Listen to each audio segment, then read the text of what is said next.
introduce our first speaker. We have Katie from Marketo.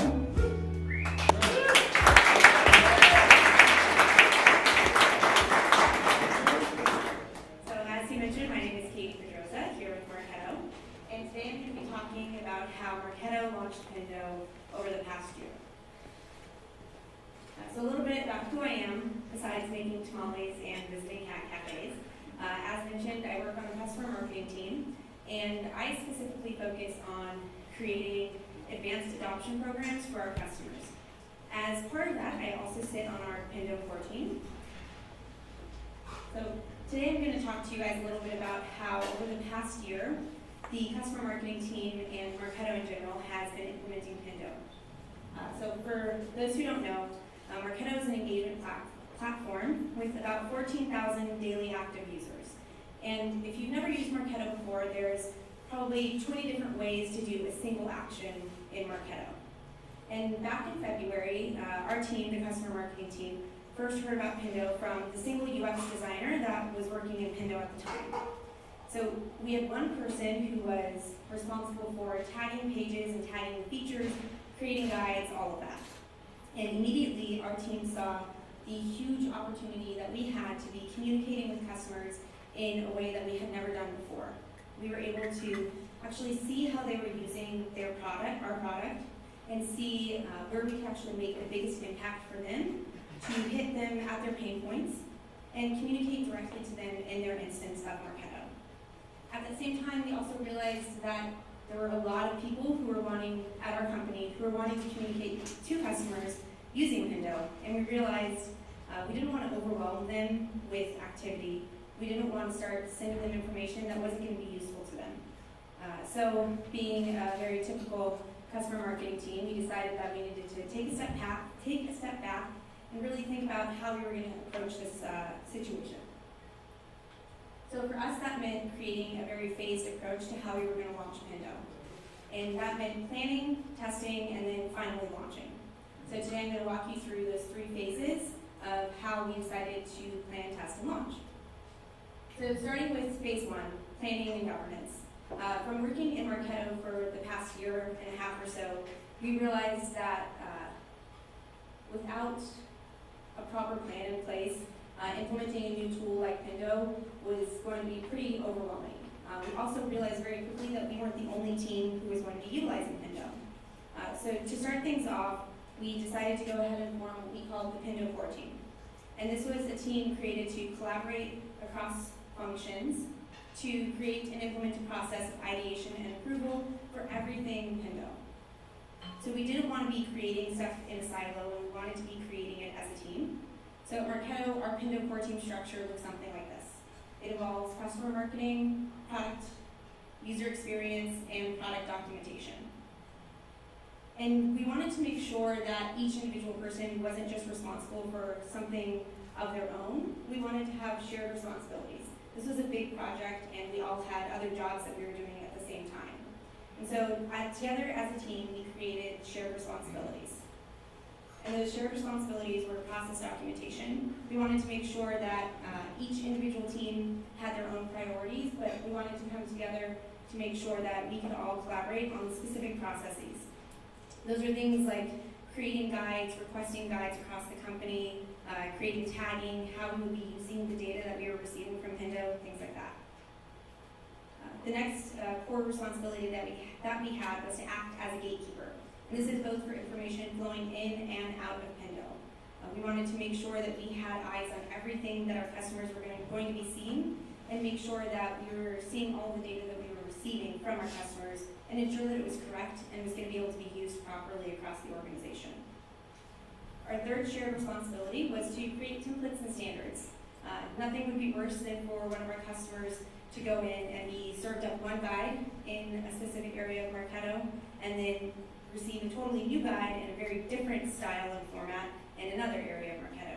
Be not great user experience, and I'm sure our design team would be really disappointed in the customer marketing team if we did that. So the final area, which was really, really important to the customer marketing team specifically, was to enforce governance of all of these processes that we were putting into place. wouldn't be much good if we were putting into place these processes, but we weren't actually living the values that we were touting. So today I'm going to talk a little bit more specifically about that enforcing the governance documentation. So what goes into your governance documentation? At Marketo, when we are using our own instance of Marketo, we use what's called a governance guide.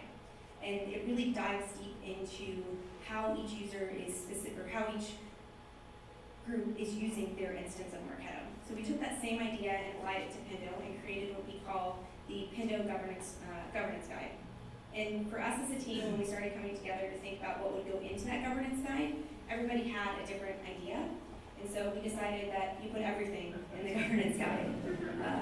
So that way, across teams, everyone has a say in what's going into it, and everyone has visibility in how each team is using Pendo. So for us, that looks something like this. We talk about what items are tagged. We talk about how you create a guide. We talk about throttling, everything that you can possibly do in Pendo. And the wonderful thing about the governance document is that it's always changing. So as our team grows and as we expand our use of Pendo, so will the governance documentation. But it's something that we can always look back to if we have questions, and also to keep ourselves honest. Another really great thing about this is that it's going to provide us a good way of providing documentation across the company as a whole, so that they can see with our 4 different instances of Pendo that we have right now, which team is responsible for each of those instances and who they can go to if they have questions. So once we are done with our governance documentation and the planning, extensive planning, it's actually time to start putting into place some of that governance and putting into place all the plans that we had to actually launch Pendo at Marketo. So we roll into phase 2, which for us meant research and testing. So we were almost ready to launch our guides out to some of our customers, but first we wanted to actually hear from them about what they wanted to see. It was really important for us that we weren't just saying, from our perspective, it looks like customers should be receiving this type of guide. We actually wanted to hear from them what they wanted to see. So our lovely intern, Connor, over the summer spent months and hours speaking with our customers and listening to them tell us what they wanted their experience to look like. Now, I know we can't just listen to them, and we can, pull in as much data as we want, but what was really important to us was that they understood that we were taking their needs seriously.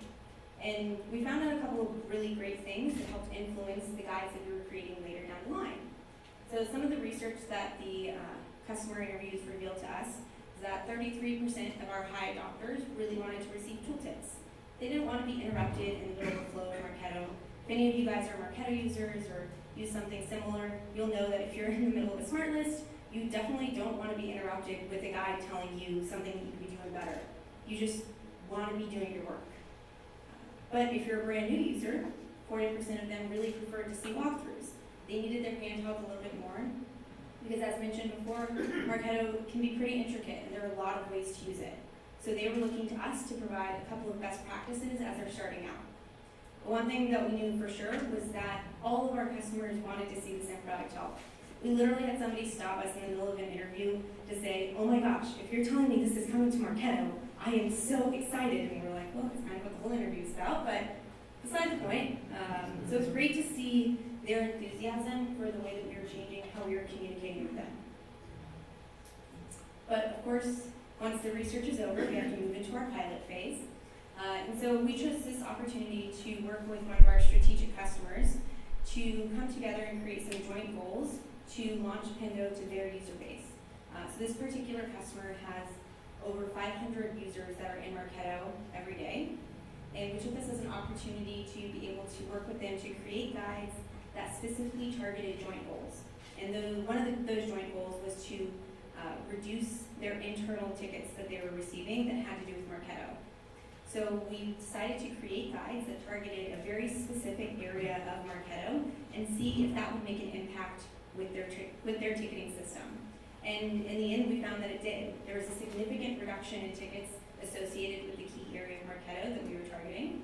And that allowed us not only to test our hypothesis, which was that these guides would make a huge difference in ticketing, but it also allowed us to test our governance that we had put into place.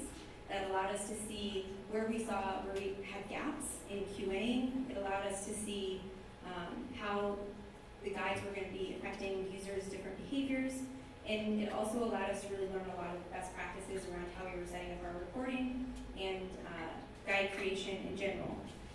At that time, it was still just a few of us working on some of these Pendo opportunities, and I definitely don't know code, so you don't really need to know code, but there are certain things we're changing. Anyway, we learned a lot, and now we know more.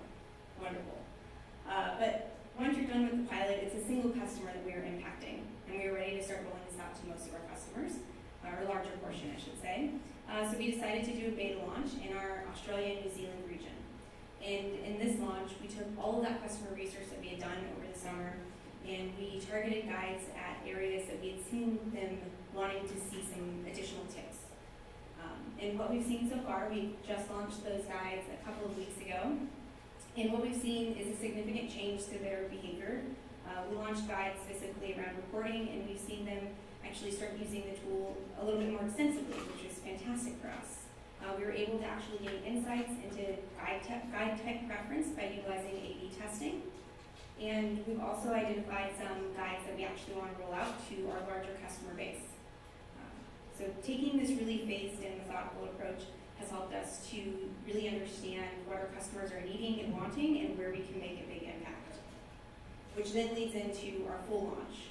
So obviously we've only launched this out to a small region of our customers, and we are now getting ready to move into the final phase, which includes a guide center, launching globally, and then utilizing the Salesforce integration that we've recently completed. So now with that, Marketo is ready to actually provide all of our customers with something that we know that they've been asking for years. That's all I've got.